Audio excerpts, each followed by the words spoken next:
Okay, so it's me and my 4 children. One is now 18, so classed as an adult, so I suppose it's 2 adults, 3 children. And I've lived here, it'll be a year on the 2nd of April. Okay. Did you live nearby previously? No, I lived in, which is about 50 miles away. And so far, do you like living in your home? The home, yeah.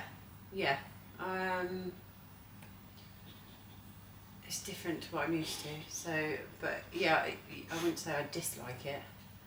So. Overall, yeah. Yeah. Okay. Yeah. What does a typical day look like for you and your family, if there is a typical day? Very, very busy. In and out constantly.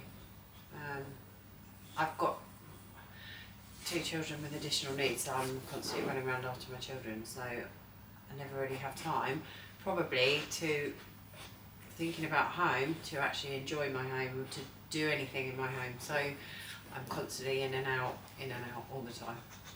Okay. Do you spend a lot of time together at home with your children? Yes. But again, in and out, because they all have different things to do. They're all different ages. But I am, if we're here, we're mostly all here together. In this room? Or No, actually. Normally it's just me and my youngest in this room together, and then the rest are in their rooms most of the time. Okay. And you also mentioned that you sometimes work from home. Yeah. Do you also work in this room? I'll do preparation in this room, and then when I'm online, obviously doing a group, I have to go to my room. There's no way I could do this in here with my children. Okay. No way. Okay. And is that a comfortable setup for you? No. It's obviously it's a small room, and because obviously when I moved, I started again. I haven't even got my furniture, but I just sorted the kids out. And it's not comfortable, and the walls are so thin. I can hear the kids, and I'm really conscious of that. So yeah, no, it's not comfortable. Okay. But it's what it is. You make do. And where do you eat your meals, or where do your kids eat their meals? Also in the room? So my youngest will eat down here with me. We normally sit on the sofa, and then my other 3 children, they'll eat in their bedrooms. They spend most of the time in their bedrooms. Okay. And do you feel like you use your home like it was intended for?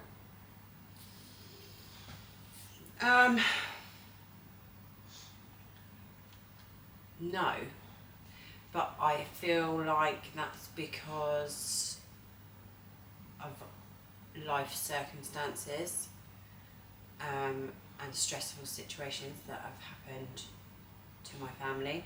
So I feel like if life was more settled, I may be able to. And we got here, obviously it was two years, we were waiting for a move. It was urgent, and actually things might not have escalated, and we might have enjoyed the home a bit more if we'd have moved quicker. Okay. So, but because of circumstances and things, life is very, very stressful. So it's really hard to sort of enjoy the home, like I said, because I'm just in and out constantly. It's never, it just doesn't stop. Was the routine similar in your previous home?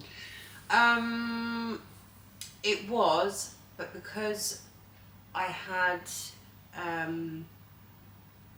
didn't have a massive support network, but my kids knew everyone there and everything was close. When I moved here, I didn't know anybody, so I haven't got that anymore. Okay. So I literally sort of I suppose the guilt comes with that, so I sort of overcompensate by making sure that the kids are being involved in things, so I think that's why. And when you moved here, did you have the opportunity to see the houses that were being offered, or was this just allocated to you? So I was on the list for a managed move for 2 years with Vivid, which is a housing association, and there was a duty to refer done with Eastleigh Borough Council, who didn't actually follow the correct procedure. So I had made loads and loads of complaints, went to the housing ombudsman. When they had finally taken it seriously, I was put to the very, very top of the list. But if you refuse, then you only get one more chance. So it's almost like you haven't really got a choice.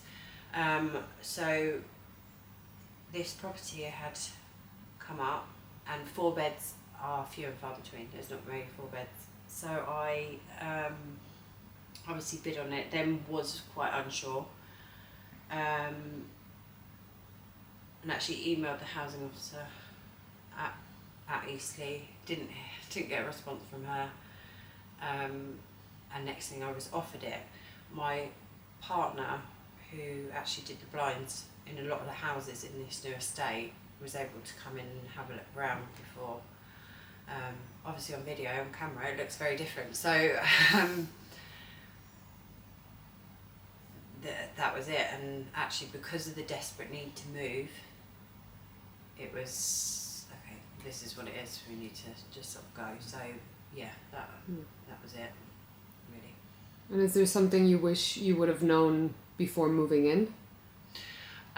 Maybe that just the bedroom sizes. I think the bedrooms, obviously as an adult, my eldest son is an adult, and has like a longer term girlfriend, you can barely swing a cat in his bedroom.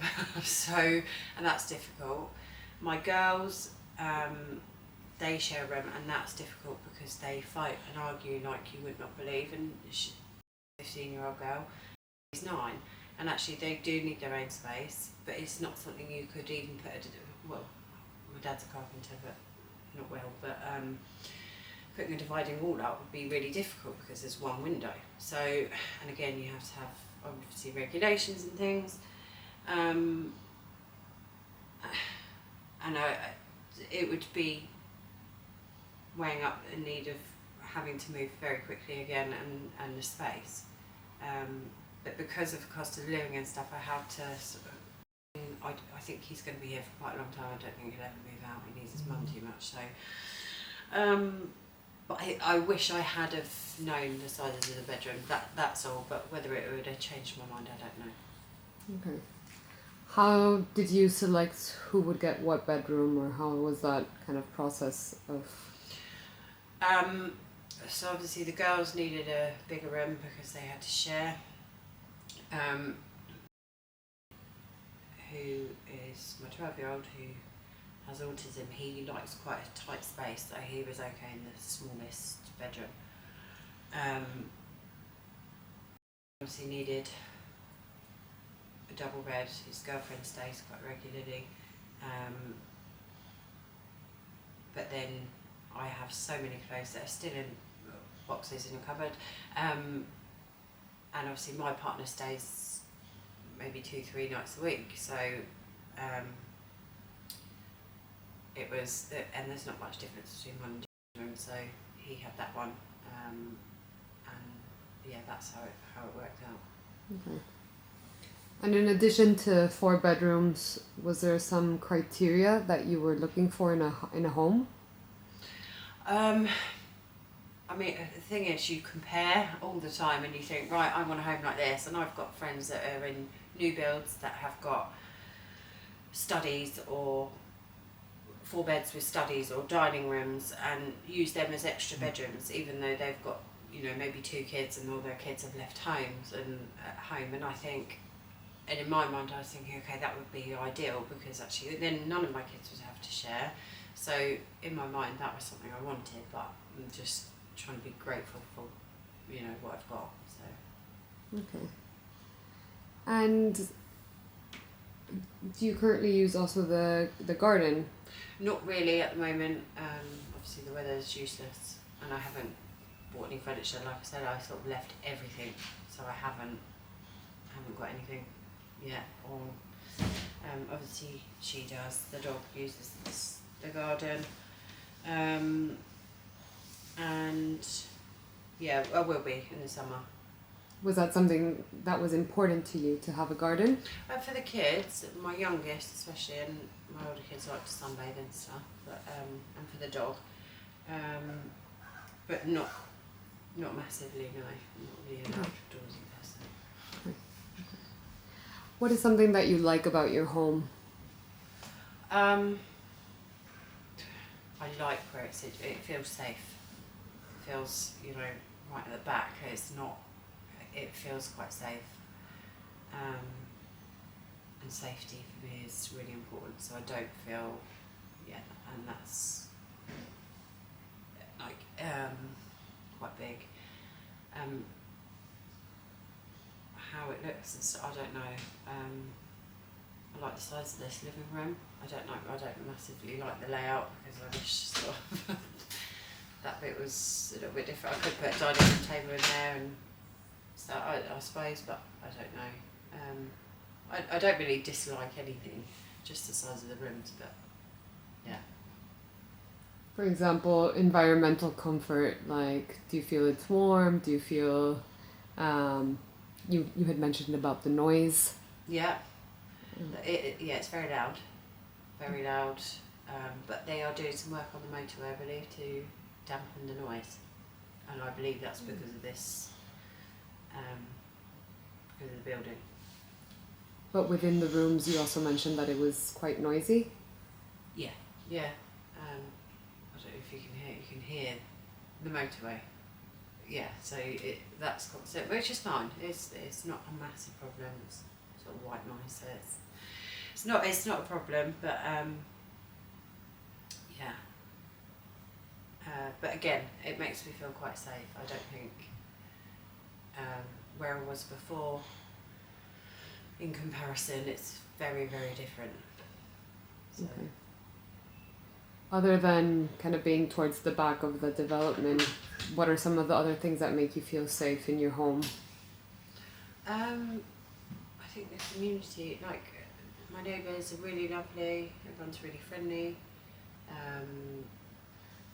Again, being towards the back, I've got not on looking at anyone at the moment, which is nice.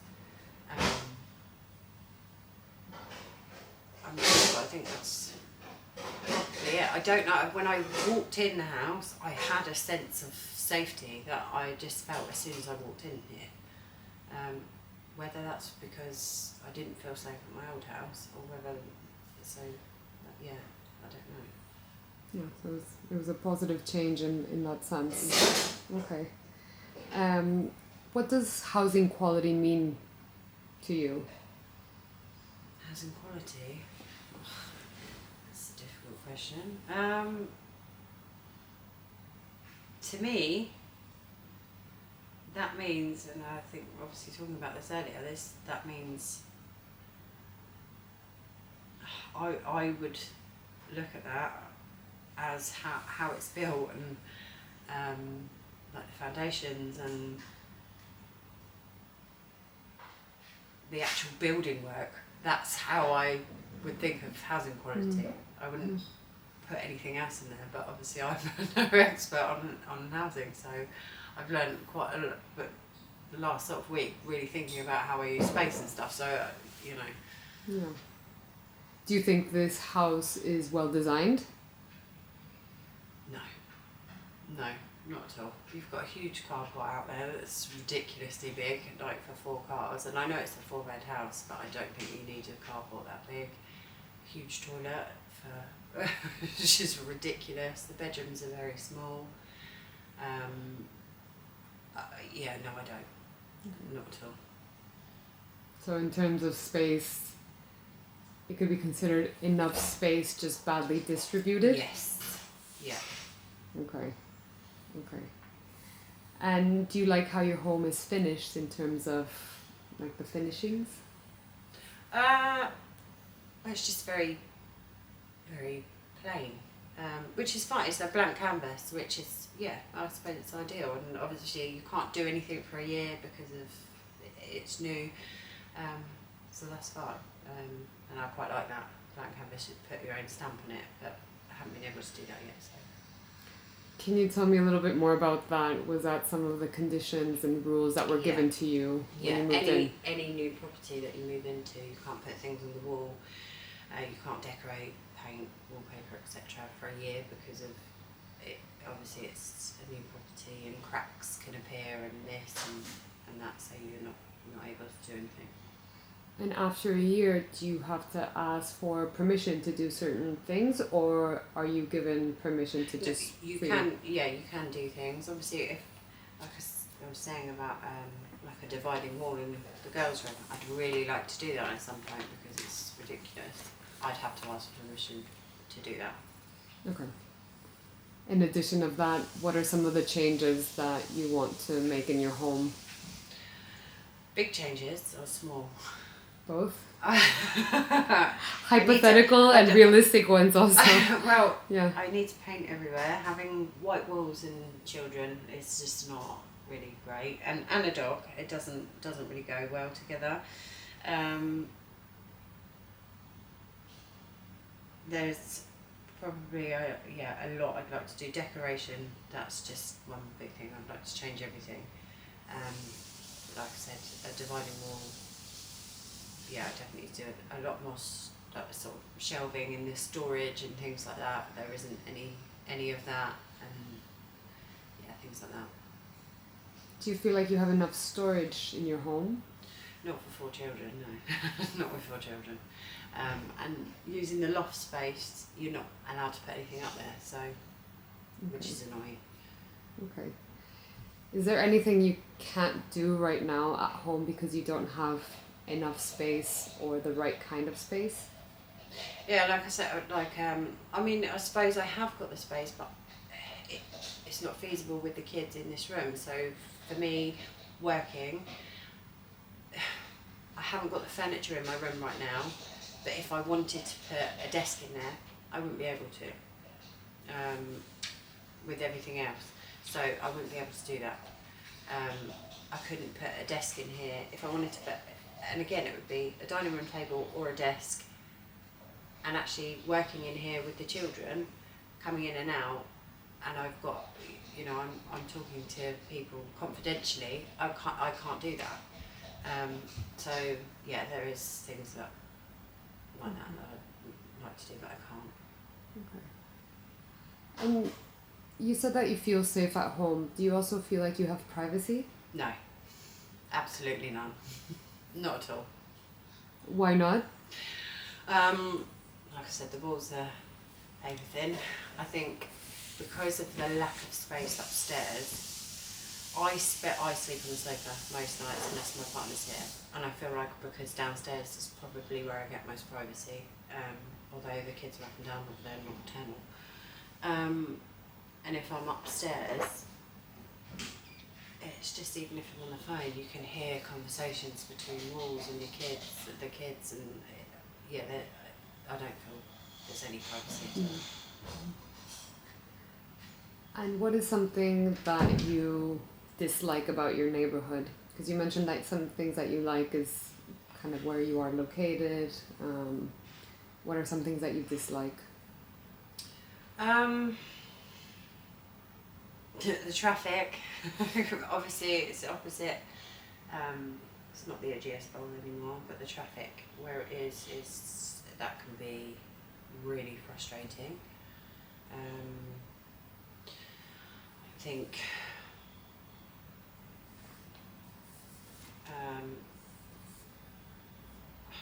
I don't know.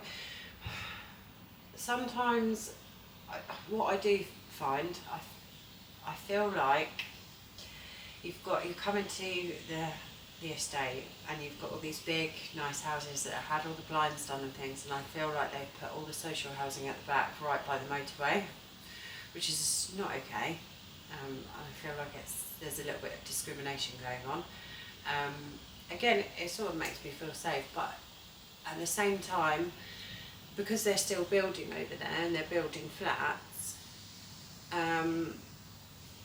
it when you I don't know, you can get certain people in an area that you're trying to avoid creating a certain I don't want to say this in the wrong way, almost like a prison environment. When you put someone in prison and you put a load of prisoners together, you create this environment.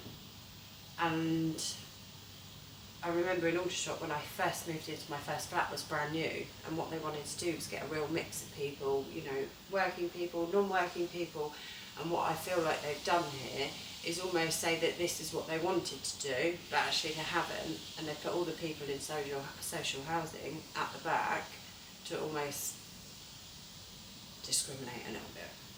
Yeah. Yeah, so you feel like the development could have been a bit more mixed? Yeah. Yeah. Okay. And actually, I'm in social housing, but it does sometimes cause antisocial behaviour, which is, you know, my son's been involved in antisocial behaviour. I'm not here to judge, but this is sometimes what happens. And actually, if they're trying to prevent that, they need to be a bit more inclusive and, you know, spread that out. Yeah. Spread people about. Okay. Yeah, especially this area that's closer to the motorway. Yeah, it almost feels like, okay, you can go at the back. Yeah. Yeah, that's. I have thought that a few times. But. Yeah. Okay. And coming back to the layout of this room, you also mentioned last time that you spend a lot of time in the kitchen. Mm-hmm. Would you have preferred an open plan layout, or is it something that you like having the two areas separate? Yeah, I like having it separate because I quite often sit on the kitchen floor. If the kids are all in here, and they do drive me mad, sometimes they'll all sit in here, and I'm on the phone. Even if I go upstairs, one of them will follow me, and again, it's privacy, and I don't like them hearing my conversations all the time. So I'll go in the kitchen and sit on the kitchen floor. At least then I've got a room in between us. So, yeah, I like it separate. Would you have wanted the kitchen then a bit larger? Yeah, and a smaller toilet. Yeah, that toilet is it's ridiculous. It's really big, yeah. Okay. And how do you feel like your home impacts your physical health and your mental health and your well-being? I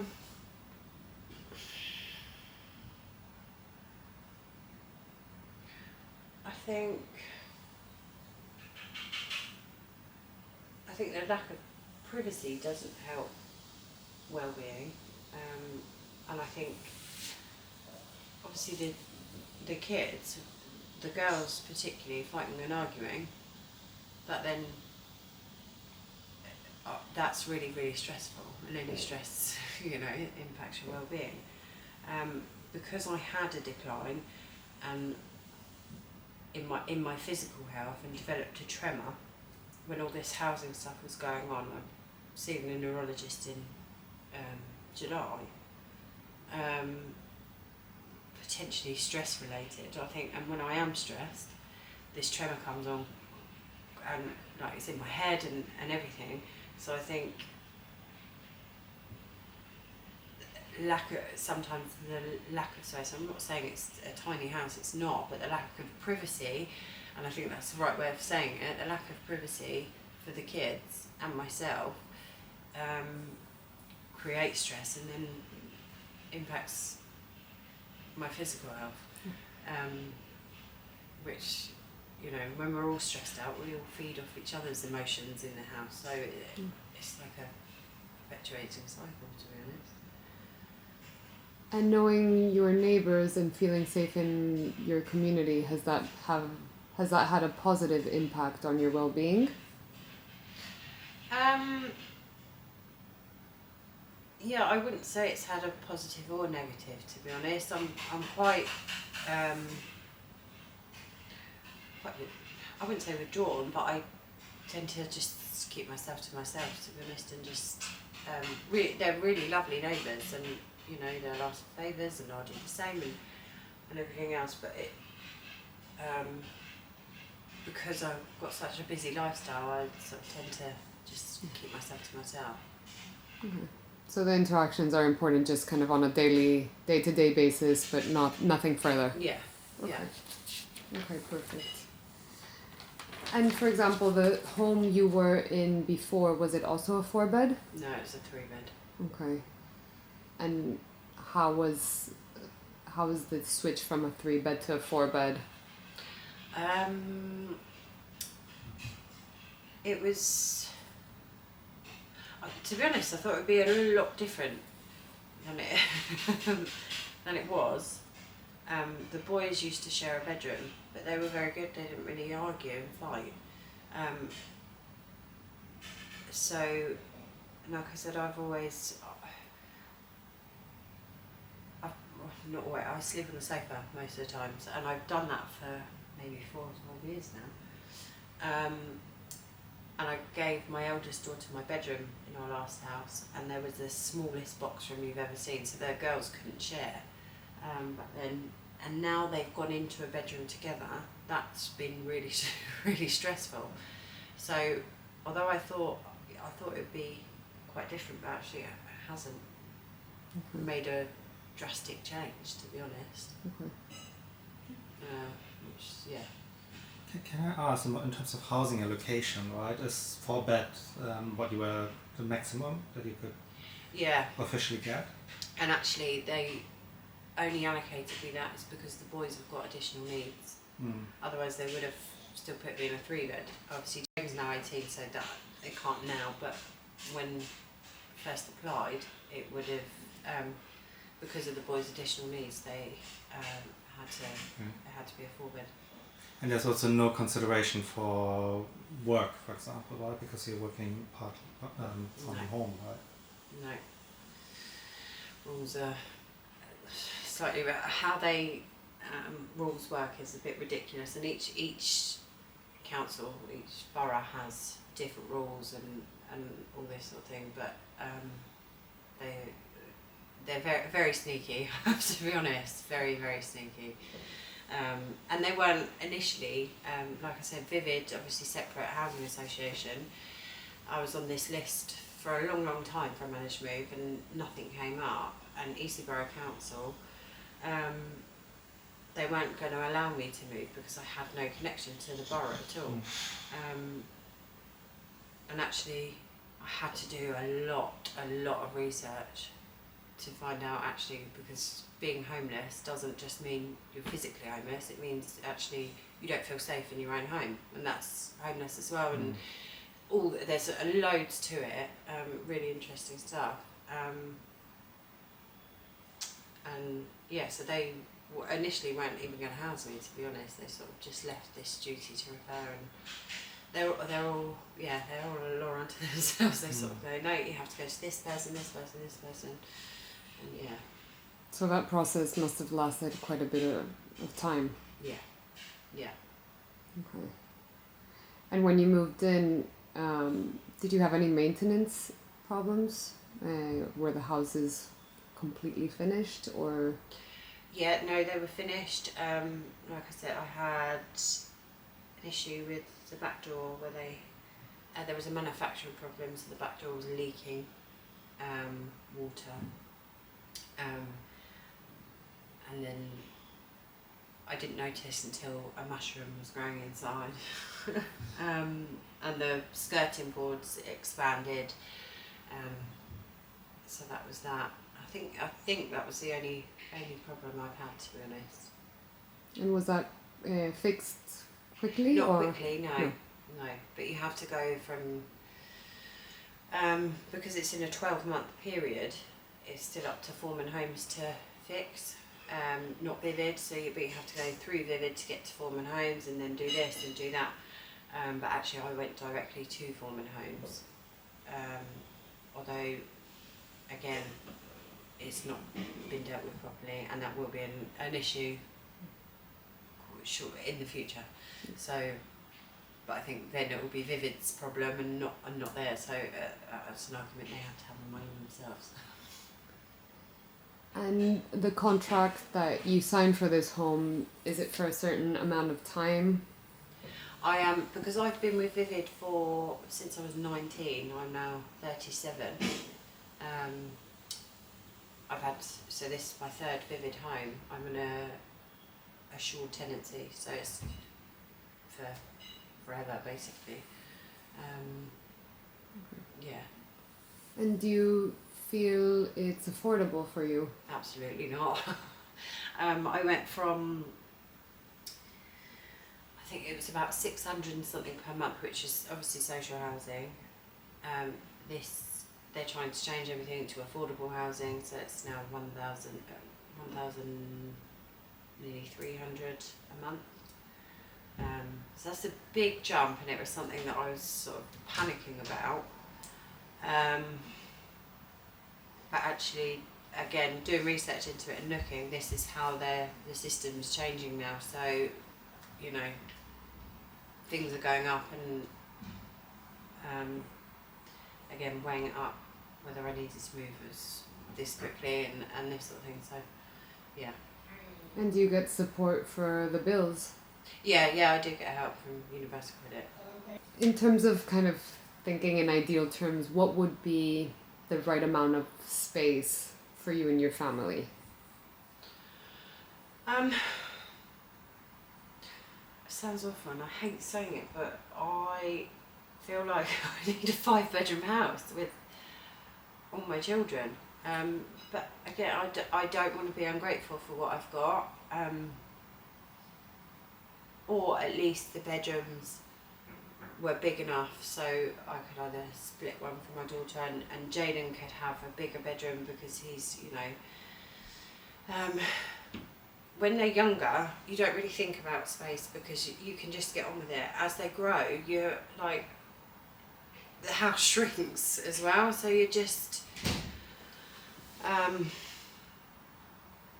so, you know, a 4-bedroom with a dining room or something, I think that would make life a lot less stressful, or bigger bedrooms. But yeah, again, I don't want to sound ungrateful, so yeah. No, not at all. Completely understand. So that each person could do their activities without overlapping, and okay. And has wearing the trackers over this past week changed how you view your routine? Has it made you, more aware of it? Yeah. Yeah, I kept thinking, so I realised how much time I get changed in the bathroom. I barely go in my bedroom at all. And actually my son had his friend stay, Vinny, for a few days, and they were in my bedroom. They couldn't go in Vinny's bedroom because it was too small. And that was for about 3 days over the weekend, which is fine because I wasn't in there anyway, but I realised how much time I'm either in here, in the bathroom getting changed and like having a wash and stuff, or in the bath, or in the kitchen. That's it. That's the only space I use. And that's over as like my bed, my workspace, and where I eat dinner. It's everything. It's literally everything, and I just, it's not really okay, to be honest. It's not. And it did make me more aware, and I never really realised. I didn't think about it until I had that tracker on, to be honest. I didn't. Okay.